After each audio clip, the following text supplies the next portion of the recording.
Morning बच्चों, मैं BL Agarwal आज आपको इस लेक्चर में अकाउंटेंसी ISC क्लास 12 का एक चैप्टर रिटायरमेंट ऑफ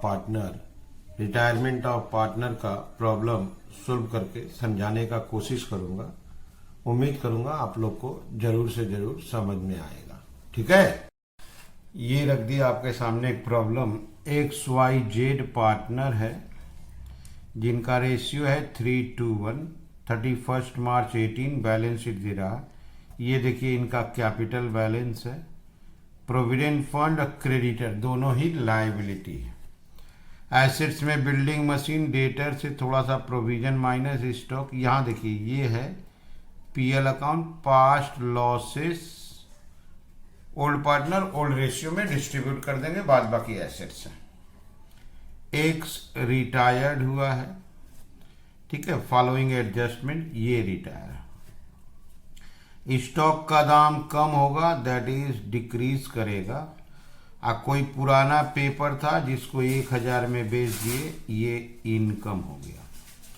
तो स्टॉक डिक्रीज कर गया 40%, अब पुराना पेपर 1000 में बेच दिए। Provision for doubtful date 17%, 1 lakh का 17% 17,000, वहाँ 10,000 है तो प्रोविजन को 7,000 इंक्रीज कराएंगे। मशीनरी यहाँ देखिए डेप्रिसिएटेड बोला है, बिल्डिंग एप्रिसिएटेड। मशीन का दाम कम करना है, बिल्डिंग का दाम बढ़ाना है। 10,000 रुपया पे करेंगे एम्प्लॉय को जिनका डेथ हुआ है, तो ये मेरे लिए लॉस है। तो ये 1 2 3 4 रिवैल्यूएशन का आइटम हो गया। गुडविल का वैल्यू 30,000 दिया है। रिटायरिंग पार्टनर एक्स का पैसा YZ में एडजस्ट कर देंगे। Future profit sharing new ratio 3:2 है। बोला ये गुडविल को शो नहीं करना है तो नेट एंट्री करते ही हैं गुडविल का। ओके, Y और Z पैसा इंट्रोड्यूस करेगा, एक्स को पेमेंट कर देंगे। अब बैंक में 25,000 रुपया वर्किंग कैपिटल होना चाहिए, ठीक है। तो पहला नंबर बात, एक्स को पेड करना है, बैंक में 25,000 बचाना है, पैसा लाएगा Y और Z। यहाँ तक कि बैंक के नाम से एंट्री यहाँ ऑलरेडी हो चुका है। 10,000 रुपया यहाँ बैंक के नाम से हम लोग पेमेंट किए हैं। ये जो 1,000 रुपया इनकम बैंक में आया है तो इसका भी इफेक्ट हमको बैंक अकाउंट में पड़ेगा। अब कैपिटल को न्यू प्रॉफिट रेशियो में रखना है। जर्नल एंट्री शो करने को बोला है, बैलेंस शीट बोला है, फिर भी हमको लेजर थोड़ा बहुत बनाना ही है। Revaluation account and partners capital account, ठीक है। चलिए सॉल्व करके देखते हैं। ये रख दिए जर्नल का फॉर्मेट। सबसे पहले स्टॉक का दाम 40% कम गया। Revaluation account debit to stock account. Stock का वैल्यू बैलेंस शीट में 40,000 था, 40% 16,000। Being value of stock decreased.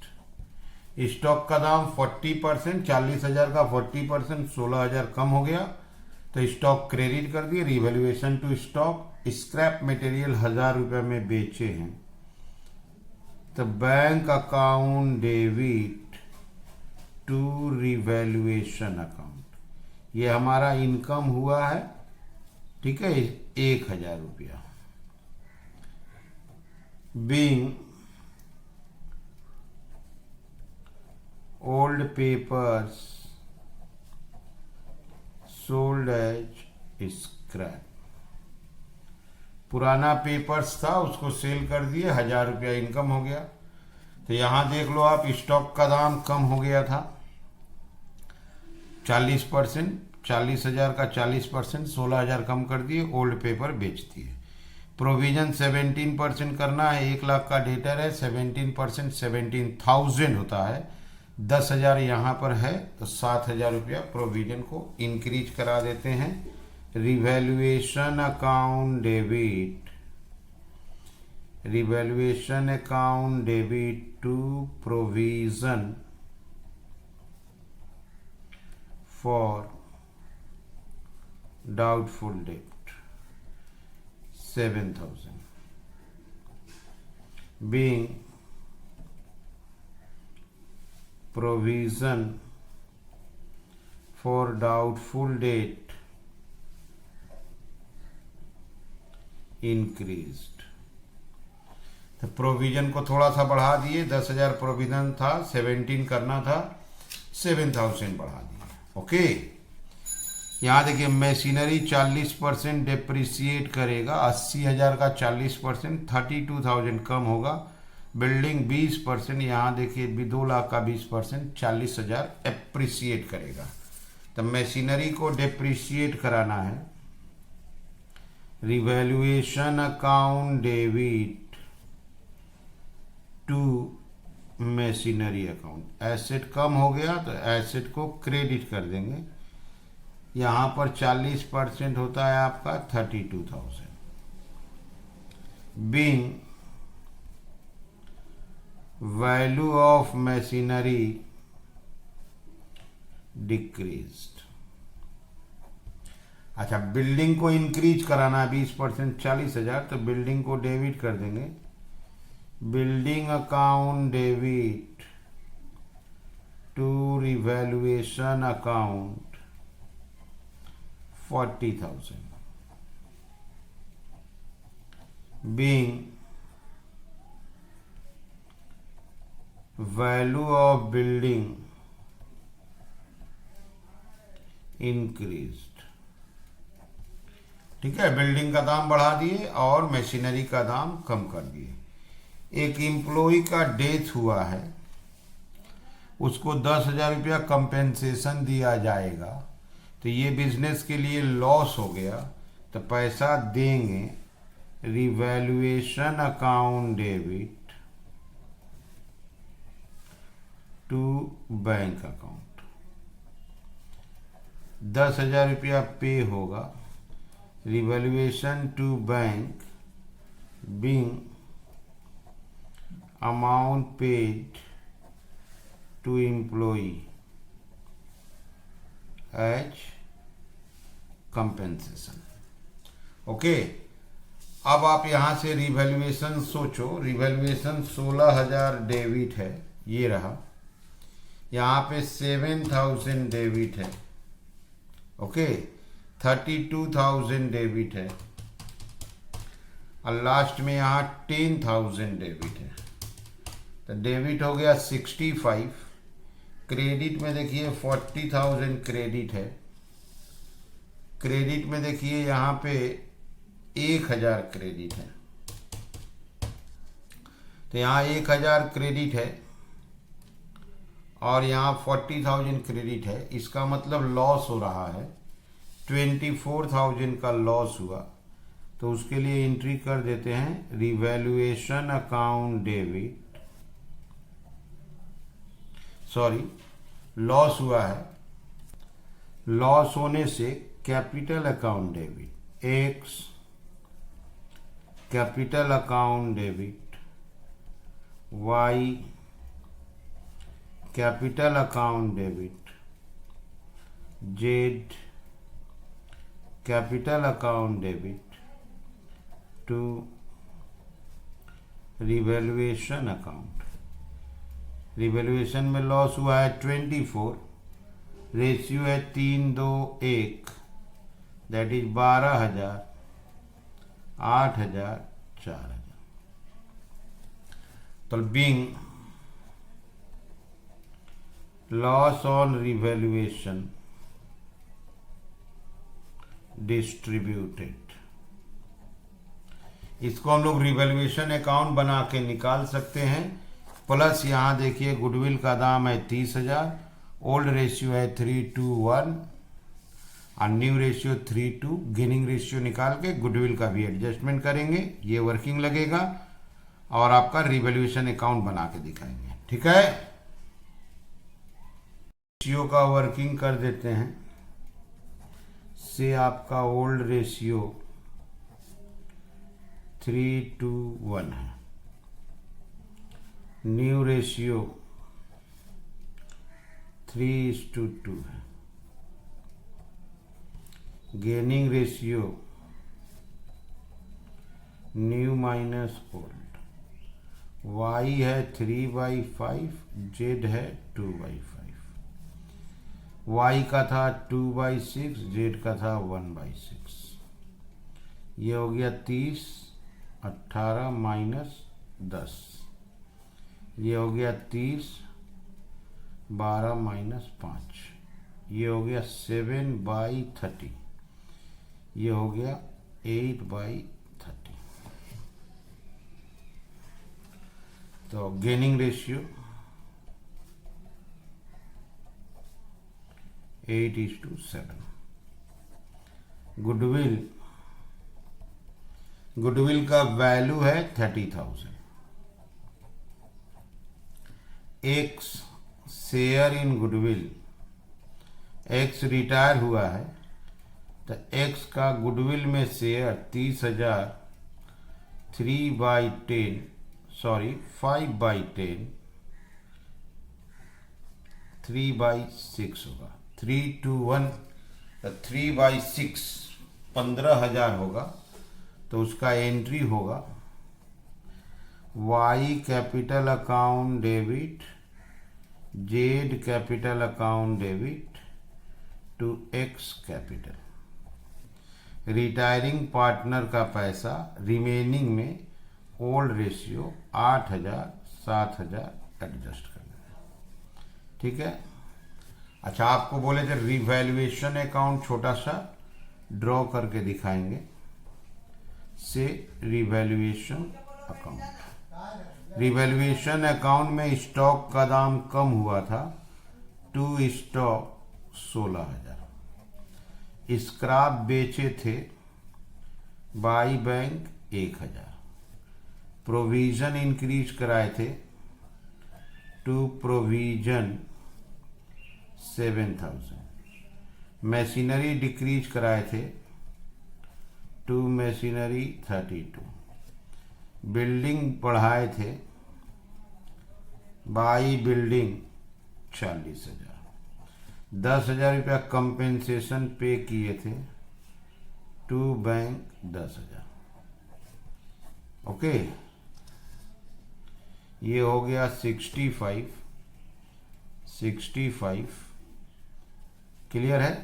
यहाँ आ गया 24,000 का लॉस। तो इसीलिए कैपिटल डेबिट टू रिवैल्यूएशन हुआ। 24,000 का लॉस का बंटवारा हुआ 12, 8, 4। ओके, यही एंट्री यहाँ रिवैल्यूएशन का किए थे।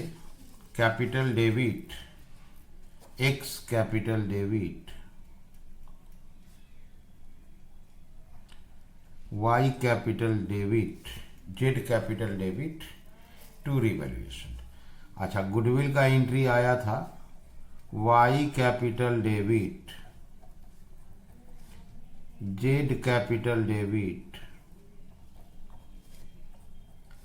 To x capital. Retiring partner का share of goodwill 15,000, remaining partner gaining ratio में एडजस्ट कर दिया। Being adjustment for goodwill in gaining ratio. Okay, अब अगर आप क्वेश्चन को देखो तो कोई प्रॉफिट है नहीं, ये एक लॉस है, इसको बांटेंगे। क्लियर है। यहाँ पे देखो रिवैल्यूएशन था, हो गया, गुडविल का काम हो गया, न्यू रेशियो यूज कर लिए, जाने वाले को पेमेंट कर देंगे या रिमेनिंग पार्टनर पैसा लाएगा। तो इस लॉस को बांट लेते हैं। 12,000 रुपया लॉस है, इसको बांट लेते हैं। उसके बाद कैपिटल अकाउंट बनाएंगे तो पता चलेगा एक्स को कितना पेमेंट देना है, वाई जेड कितना लाएगा, इसके लिए वर्किंग करेंगे। ठीक है। प्रॉफिट एंड लॉस अकाउंट में जो लॉस था उसको डिस्ट्रीब्यूट करते हैं। X capital account debit Y capital account debit Z capital account debit to profit and loss account. Profit and loss में अमाउंट है आपको 12,000। इसका बंटवारा होगा 3 to 1, 6,000, 4,000, 2,000। being PL transferred in old ratio। Profit and loss account में जो loss था उसको ओल्ड रेशियो में डिस्ट्रीब्यूट कर दिए। ओके, तो ये ओल्ड रेशियो में बंटवारा हो गया, तो कैपिटल डेबिट कर दिए टू PL अकाउंट।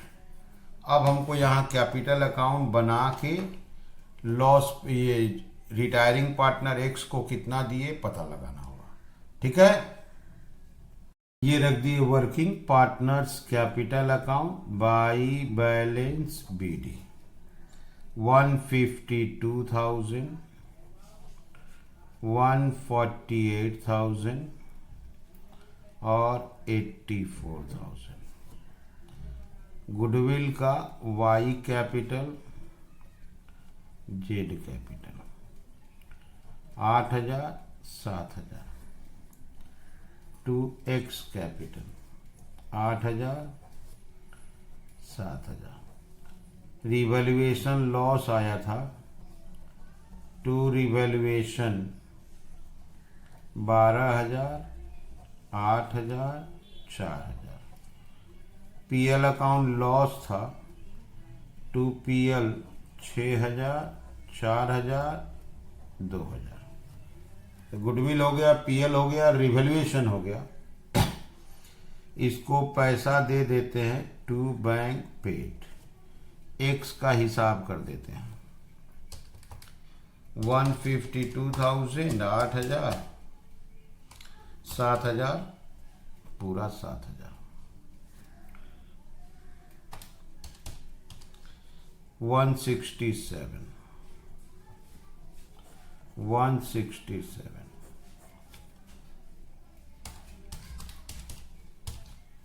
इसका पेमेंट आया 149। ओके, और वर्किंग करेंगे जिससे कैपिटल एडजस्ट करना होगा। तो पहले उसका पेमेंट आ गया, वहाँ से एक एंट्री हो जाएगा, उसके बाद कैपिटल एडजस्ट कर देंगे। ठीक है, यहाँ एंट्री कर देते हैं X capital account debit to bank account 149 being amount paid to retiring partner X। अच्छा, Y और Z पैसा लाएगा, उसका एंट्री कर सकते हैं bank debit to Y capital to Z capital. Entry हो गया being cash brought in by Y and Z।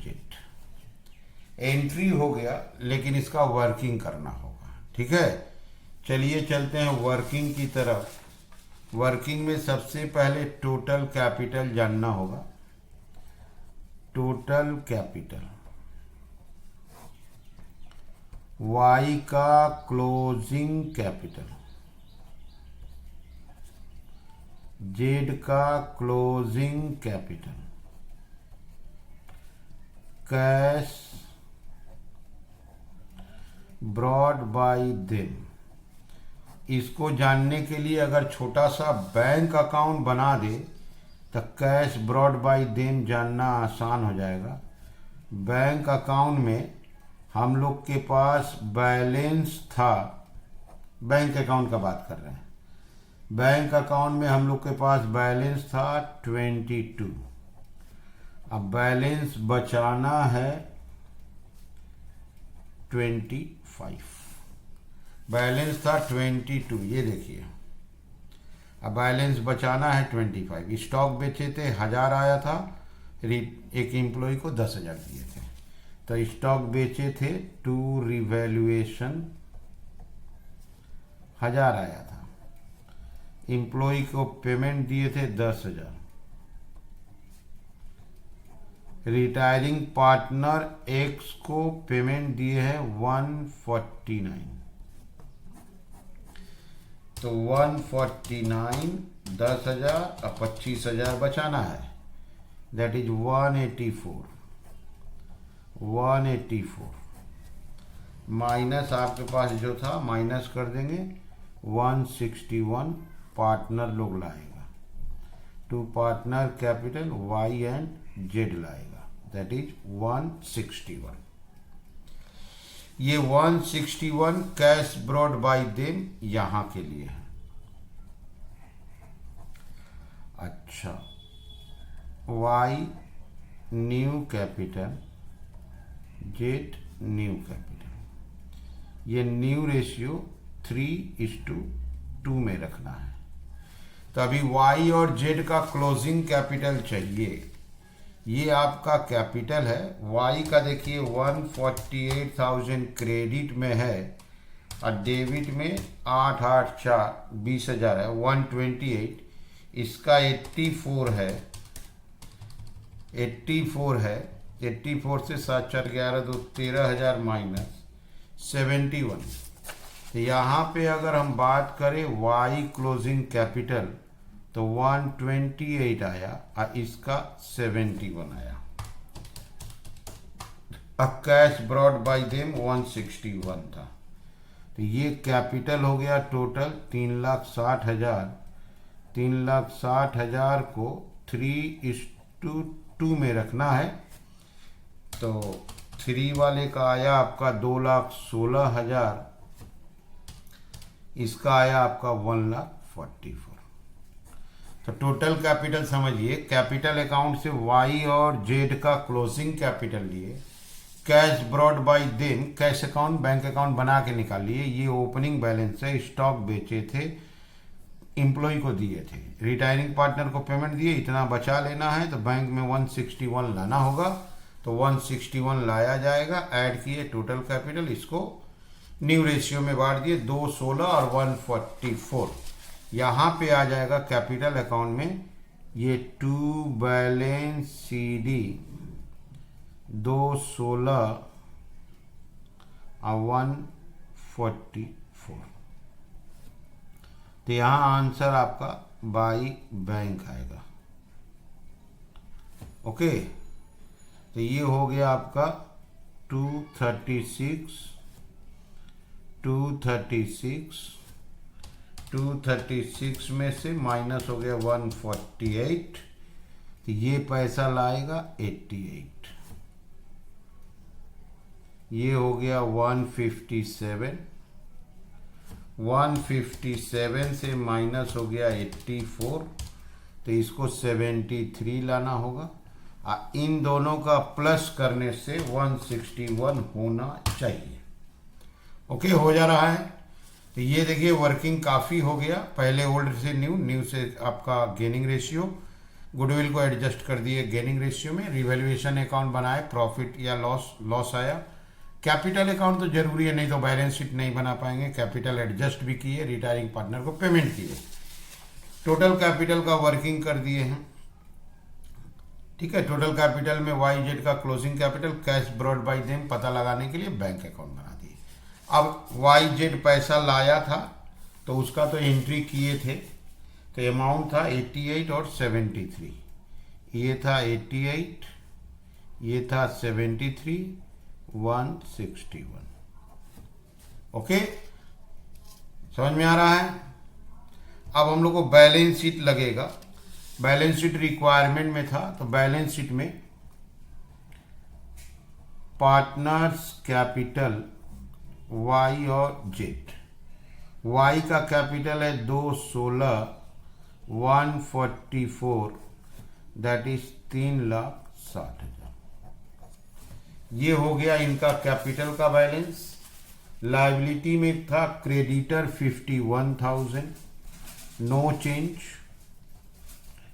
और एम्प्लॉय प्रोविडेंट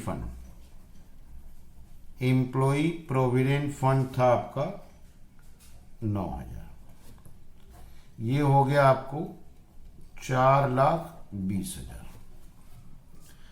ठीक है, एसेट्स में